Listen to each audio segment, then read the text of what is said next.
욥기는 어려운 책입니다. 욥은 단지 한 인간이 아니라 예수 그리스도의 예표이며 인간 종을 대표하는 인물이기도 합니다.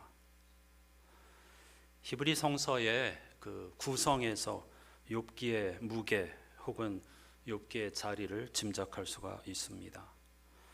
히브리 성서는 토라, 즉 하나님의 율법이죠. 모세오경, 두 번째 예언서, 마지막 세 번째 성문서, 이렇게 세 장르로 분류되어 있고 차례대로 모세오경, 예언서, 성문서 이렇게 배치되어 있습니다.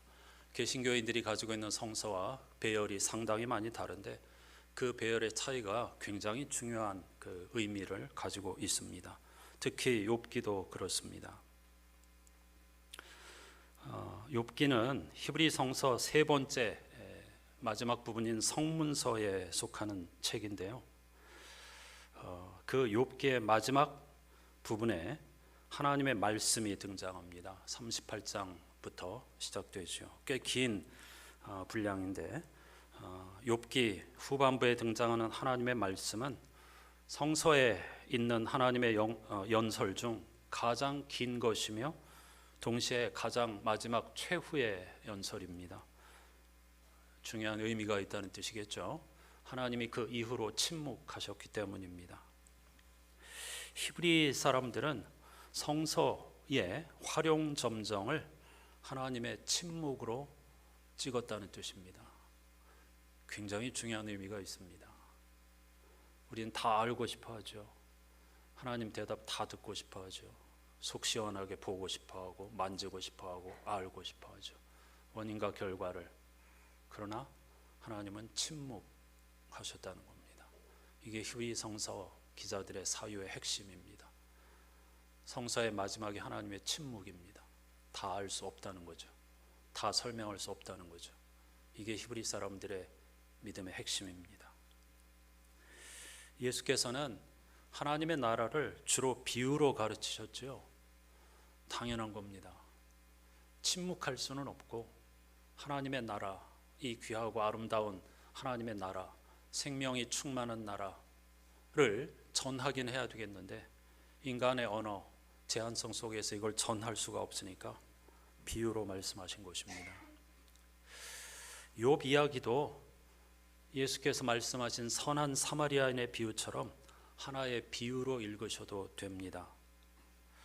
욥기와 같은 성서를 읽을 때에 피해야 할 자세가 있다면 성서에 포함된 책이니까 덮어놓고 욥을 실존 인물로 생각하고 친구들과 엘리후의 이야기는 틀렸고 욥의 생각이 옳았다 이런 식으로 단정하면서 읽는 겁니다. 욥이 과연 실존 인물이었을까?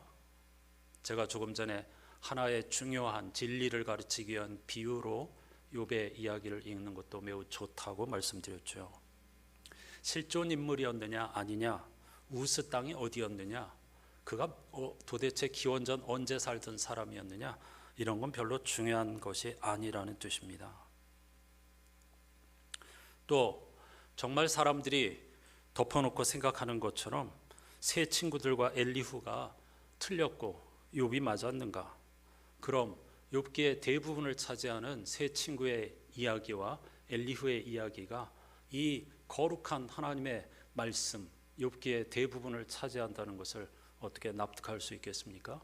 쓸데없는 이야기, 사실이 아닌 이야기, 진리가 아닌 이야기를 하나님께서 우리더러 지루하게 읽으라고 그들의 연설을 이렇게 길게 포함시키셨을 리가 없죠. 이게 다 진리에 포함되는 겁니다. 그만큼 인생의 문제, 삶의 신비, 이와 같은 것들을 우리가 헤아릴 수 없다는 것, 다양한 시각이 존재한다는 것을 욥기가 우리에게 일러주는 것이죠.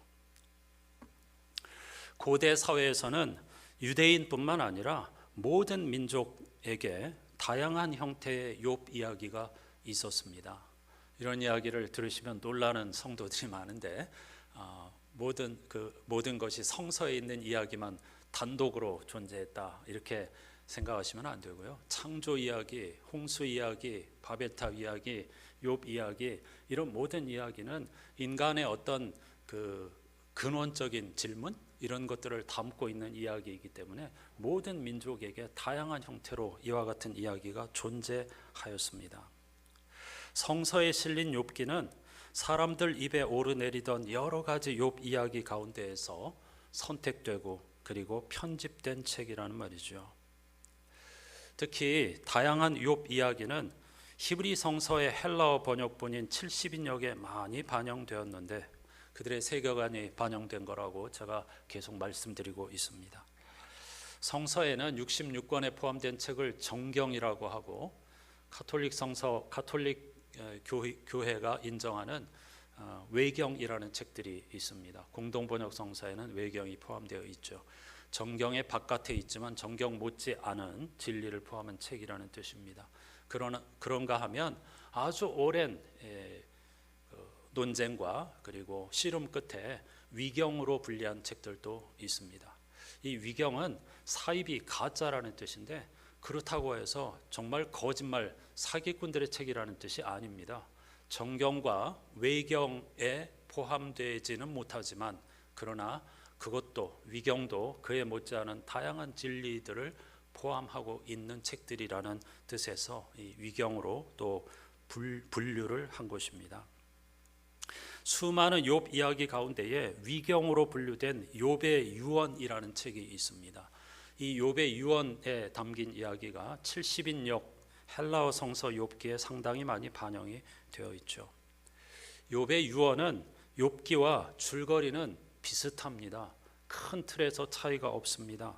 하지만 욥기의 핵심인 하나님의 연설 그리고 세 친구들과의 논쟁은 아주 간추린 요약 형태로만 기록되어 있고 대신 대부분의 나머지 분량을 무엇으로 채우냐 하면 욥기에서 제기되는 다양한 문제에 대한 답이 되어주는 책입니다.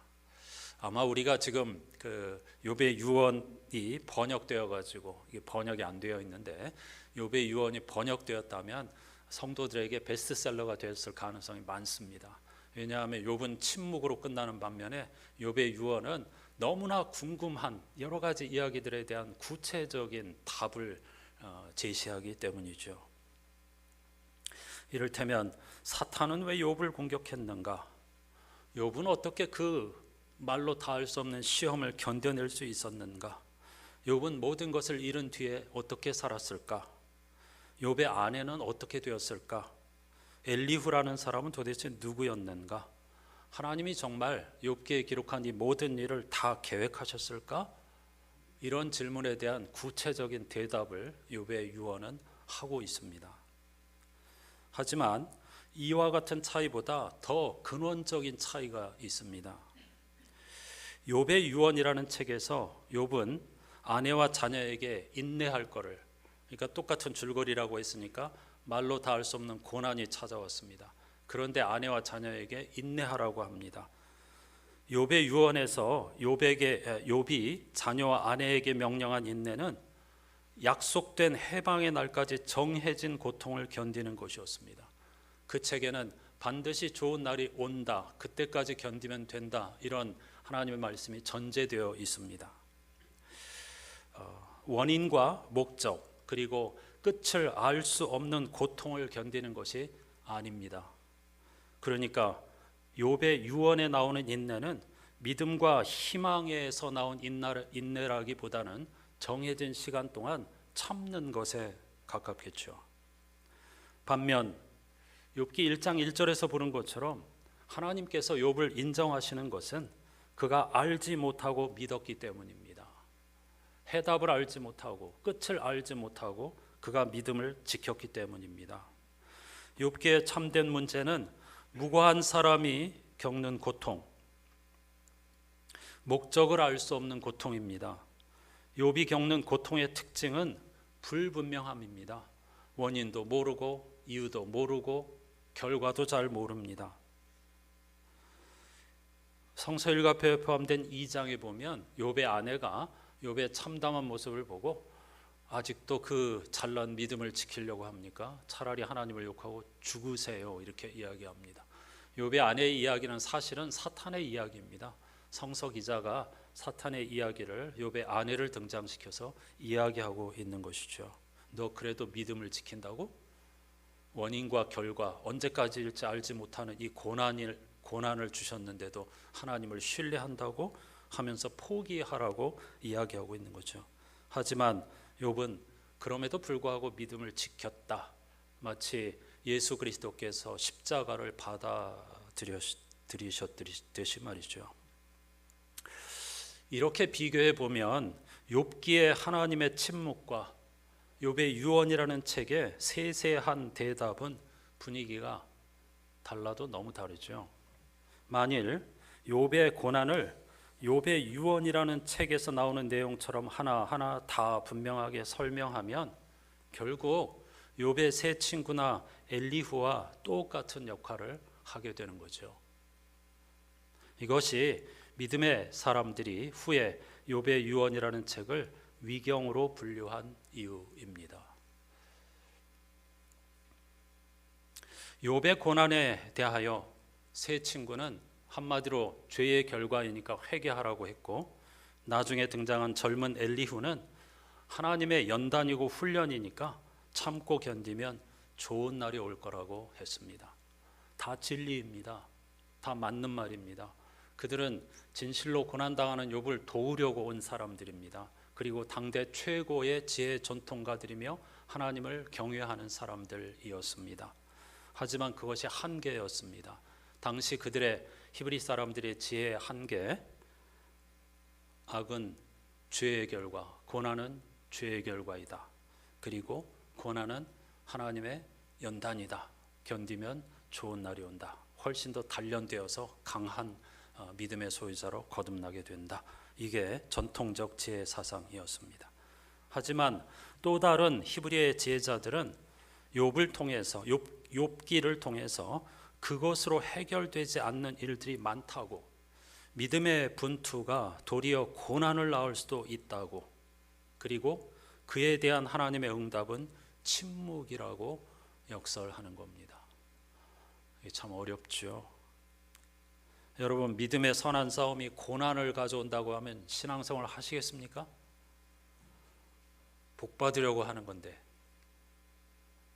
형통하려고 하는 건데, 욥은 그 믿음을 지키려다가 말로 형언할 수 없는 고난을 받았습니다. 근데 하나님이 침묵하십니다.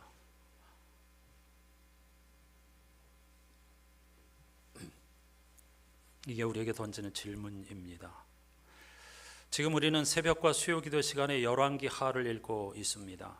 지금은 유다왕 히스기야와 관련된 이야기를 읽고 있죠. 히스기야가 왕이 되기 전까지 유다 왕국은 어두운 시기를 겪고 있었습니다. 히스기야보다 앞선 유다 왕 3명이 암살당했고, 북이스라엘의 왕이 아닙니다. 다윗의 혈통으로 이어진 유다 왕가에서 일어난 일입니다. 3명의 왕이 연달아 암살당했고, 그 다음 왕은 병으로 왕위에서 물러났습니다. 아직도 어둠이 끝이 아니었습니다. 그리고 병으로 물러난 요담의 아들 아하스가 왕이 되자 유다의 어둠이 정점을 찍었습니다. 이 아하스라고 하는 왕은 여러 가지 국내외 정세가 불리해지자 자신의 아들을 인신제사의 제물로 불태워 바친 것도 모자라 당시 강대국이었던 아시리아에게 엄청난 조공을 바치며 구원해달라고 요청했습니다. 하나님께 우리를 구원해달라고 한 것이 아니고 제국의 황제에게 가서 우리 민족을 구원해달라고 머리를 조아렸습니다. 그런데 밤이 깊을수록 별은 더욱 빛난다는 말처럼 악의 화신이었던 아하스의 아들이 바로 두 번째 다윗으로 불리는 히스기야입니다. 성서기자는 히스기야 왕의 업적을 산당을 헐고 아시리아 왕을 섬기지 않았다, 여러 가지 얘기했는데 이 두 가지로 요약할 수 있습니다. 그동안 전임 왕들이 건드리지 못했던 뜨거운 감자, 욕망의 발로인 산당 예배를 없앴고, 그리고 모든 왕들이 섬기던 구원자로 떠받들던 아시리아 왕을 섬기지 않았다. 이 두 가지가 핵심 업적이라고 할 수 있습니다. 한마디로 우상을 없애고 하나님을 예배하는 삶으로 돌아섰다는 거죠.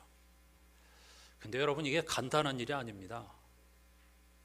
고대 사회에서 제국의 통치자는 신 그 자체였습니다. 사람들은 제국의 황제를 주인 혹은 구원자라고 불렀습니다. 주인, 도미니스, 구원자, 그리스도라고 불렀습니다. 모두가 이처럼 제국의 왕을 주님으로 고백할 때 히스기야가 하나님이 주님이라고 선언한 겁니다. 보통 문제가 아니죠. 엄청난 대가가 기다리고 있었습니다. 2000년 전 초기 교회 그리스도인들도 그랬습니다. 여러분, 지금 우리가 너무나 좋은 시대에 자유롭게 예수님을 그리스도라고 부르고 있지만 초기 교회 로마 황제가 아닌 십자가에 달려 죽으시고 다시 살아나신 청년 예수가 그리스도라고 고백하는 것은 목숨을 걸어야 하는 일이었습니다. 모두가 로마 황제를 그리스도라고 고백하며 그 체제에 순응하고 숨죽여 살고 있을 때 그들은 십자가에서 죽고 부활한 예수가 그리스도라고 구원자라고 고백하였습니다. 세상을 놀라게 할, 떠들썩하게 할 일이었죠. 당시 그들이 황제 숭배를 거절한 것은 로마 제국의 혜택과 안전장치를 모두 포기하겠다는 사실을 의미합니다. 목숨을 건 행동이었죠. 이런 이유로 실제로 초기 교회 당시 로마 제국 치하에서 기독교가 국교로 인정받기 전까지 헤아릴 수 없는 사람, 그리스도인들이 목숨을 잃었습니다. 산채로 불태워지기도 했고 기름을 대신하여 횃불을 밝히는 도구로 쓰임받기도 했습니다. 오늘날 그리스도인 가운데에 십자가와 부활의 예수를 그리스도로 믿고 고백하는 성도가 과연 얼마나 될까? 이런 질문을 해보았습니다. 그리스도인이지만 그리스도가 아닌 물질을 그리스도로 섬기는 그리스도인, 그리스도가 아닌 권력을 그리스도로 섬기는 그리스도인, 사람들의 인정과 부귀영화와 무병장수를 그리스도로 섬기는 그리스도인들도 많지 않을까? 그 결과가 오늘날 교회의 붕괴와 그리고 세상으로부터의 질시가 아닐까 생각해 봅니다. 백척간도에 홀로 선 것과 같은 히스기야의 운명은 어떻게 되었을까요? 많은 사람들 모두가 다 아시리아 왕을 그리스도라고 부를 때에 아닙니다. 하나님, 천지를 창조하신 하나님이 그리스도의 구원자입니다 라고 고백하였던, 선언하였던 히스기야는 엄청난 대가를 치러야 했습니다. 그로부터 8년 후 아시리아 왕 산헤립은 유다의 여러 도시를 빼앗았습니다.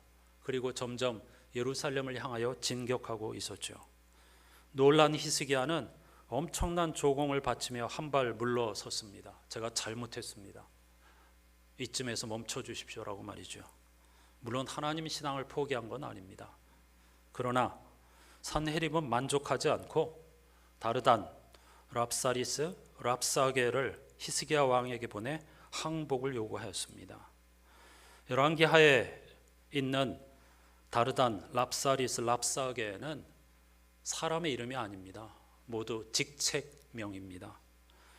정확하게 이렇게 비교할 수는 없지만 오늘날로 비교를 해본다고 하면 다르단은 군사 최고 책임자를 맡은 직책명이니까 국방장관이라고 할 수 있겠고, 랍사리스는 흔히 방백이라는 한자로 번역이 되어 있는데 백성들의 지도자이기 때문에 민의를 대표하는 국회의장격이라고 할 수 있을 겁니다. 랍사게라고 하는 직책은 술 맡은 관원입니다. 근데 우리 생각으로는 왕의 술을 담당하는 관원이 뭐 높은 직이야 이렇게 생각할 수 있지만 생명이 달린 거기 때문에 왕의 생명이 달린 일, 음식 담당, 술 담당, 이거는 완전히 왕의 신복, 가장 큰 신임을 받은 자가 맡는 직책이었습니다. 실제로 랍사게는 왕의 산헤립의 대변인 역할을 하기 위해 파견된 사람이었습니다. 이 새 직책을 맡은 사람들이 예루살렘에 도착하여 히스기야 왕 나오라고 소리쳤습니다. 히스기야 왕이 일단 직접 나가지 않고 고위 관리들을 내보냈습니다. 히스기야의 최고위 관료들이 그들을 맞으러 나아갔습니다. 그때 산헤립의 대변인 역할을 맡은 랍사게의 직책을 맡은 자가 이스라엘을 큰 소리로 조롱합니다. 실제로는 하나님을 조롱하는 것이죠.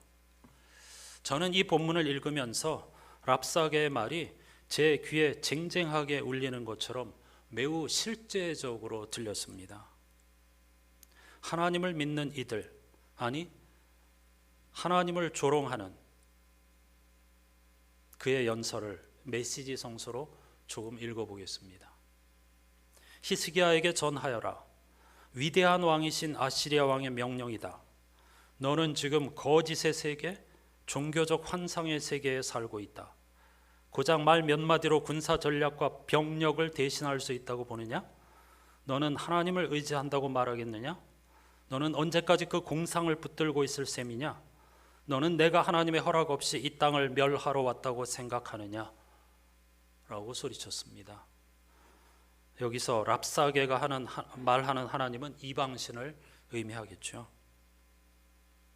오늘날 많은 젊은이들이 하나님을 떠나는 이유가 뭡니까? 세상이 이렇게 외치고 있기 때문이죠. 너는 지금 거짓의 세계, 종교적 환상의 세계에 살고 있어. 믿음이 밥 먹여줘? 예배가 밥 먹여줘? 너 하나님 의지한다고? 언제까지 그 공상을 붙들고 있겠니? 라고 말이죠.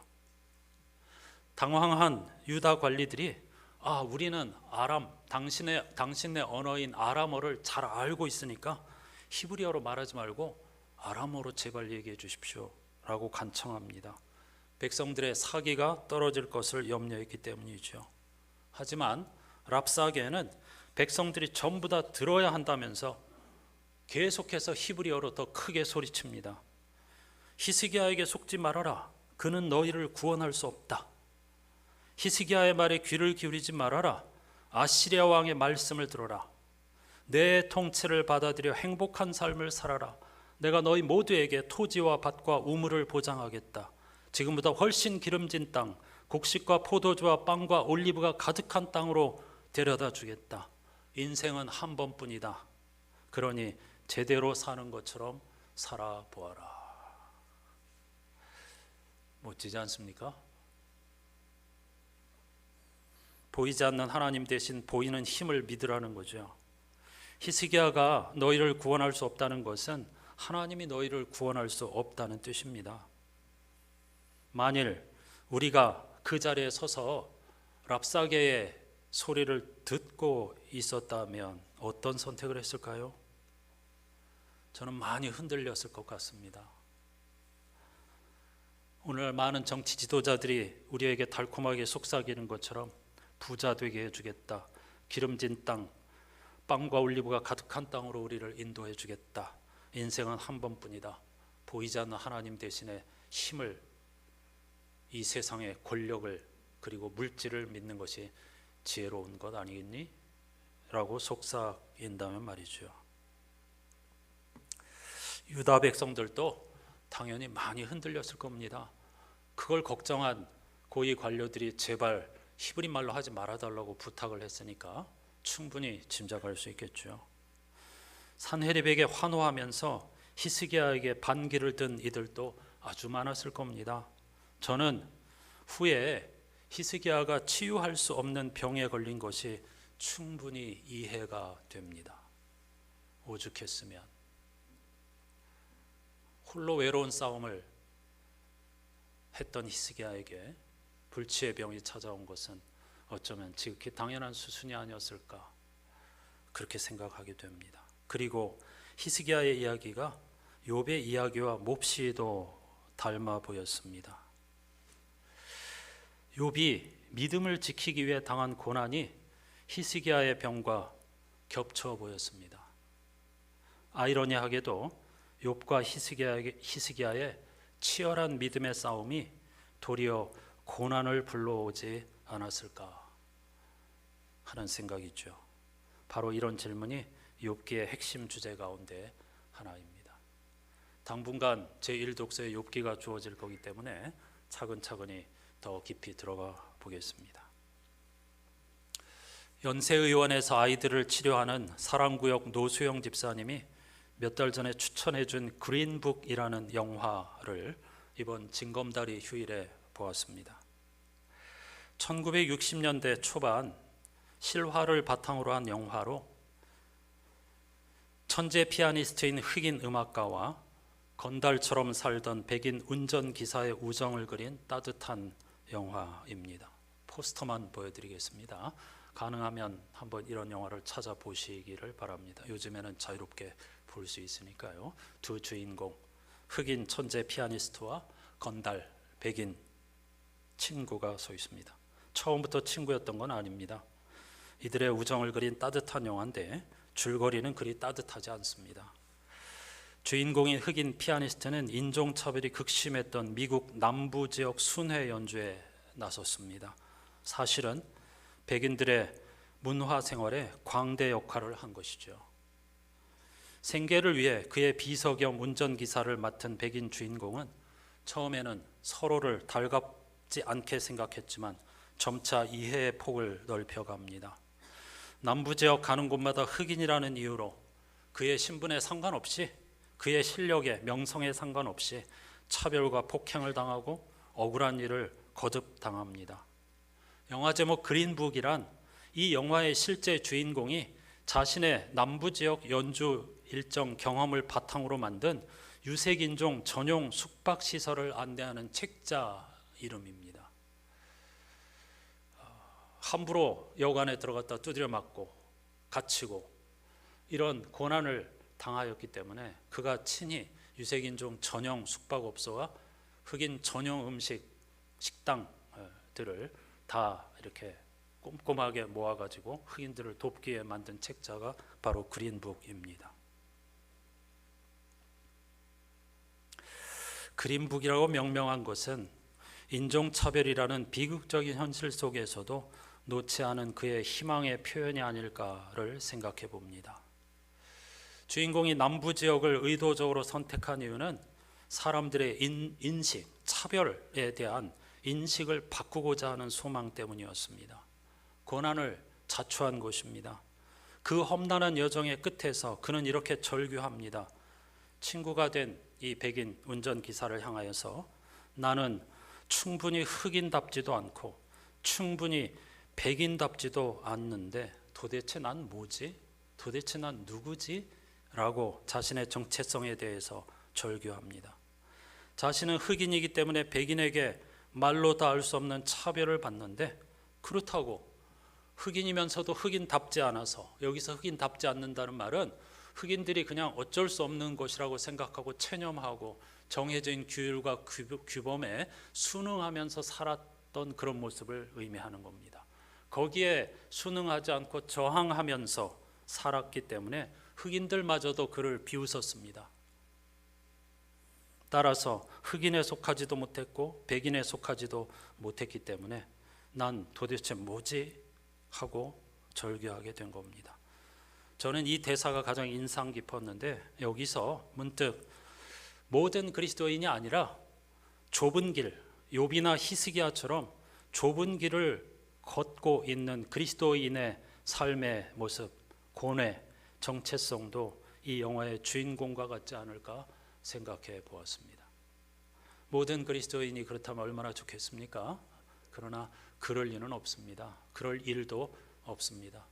욥이나 히스기야처럼 소수의 사람들이 천지를 창조하신 하나님을 신뢰하면서 끝까지 믿음을 지켜갈 것인데 세상 사람으로부터는 당연히 어리석다고 업신여김을 받을 것이고 산헤립이 외치는 것처럼 이 바보들아라는 소리를 들을 것이고, 그렇다고 해서 종교인으로서 신앙생활하는 그리스도인들 다수에게 환영받느냐?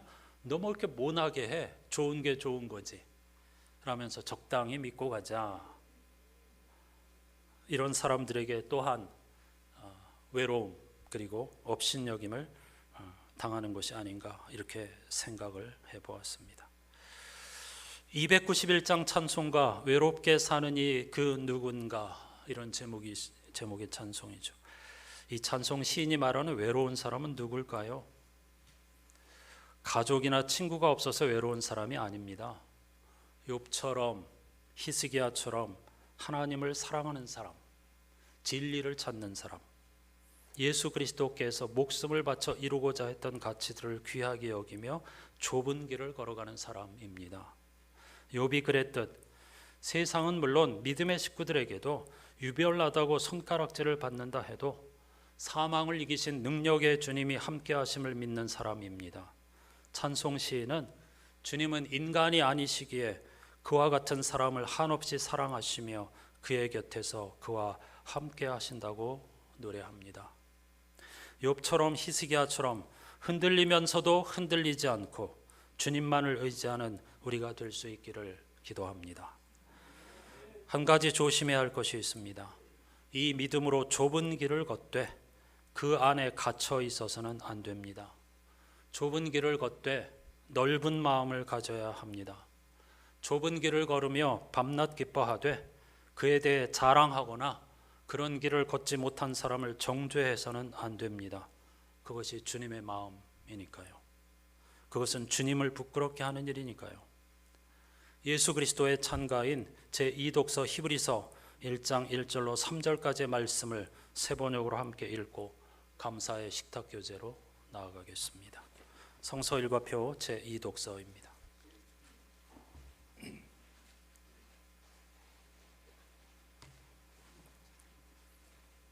1, 2, 3절을 함께 읽겠습니다. 하나님께서 옛날에는 예언자들을 통하여 여러 번에 걸쳐 여러 가지 방법으로 우리 조상들에게 말씀하셨으나 이 마지막 날에는 아들을 통하여 우리에게 말씀하셨습니다. 하나님께서는 이 아들을 만물의 상속자로 세우셨습니다. 그를 통하여 온 세상을 지으신 것입니다. 그는 하나님의 영광의 광채시요 하나님의 본체도의 모습이십니다. 그는 자기의 능력 있는 말씀으로 만물을 보존하시는 분이십니다. 그는 죄를 깨끗하게 하시고서 높은 곳에 계신 존엄하신 분의 오른쪽에 앉으셨습니다. 아멘. 하나님의 영광의 광채시요 하나님의 본체, 즉 하나님 그 자체이신 예수 그리스도께서 우리를 초청하시는 감사의 식탁 교제를 통해서 구원의 그림자를 맛보도록 하겠습니다.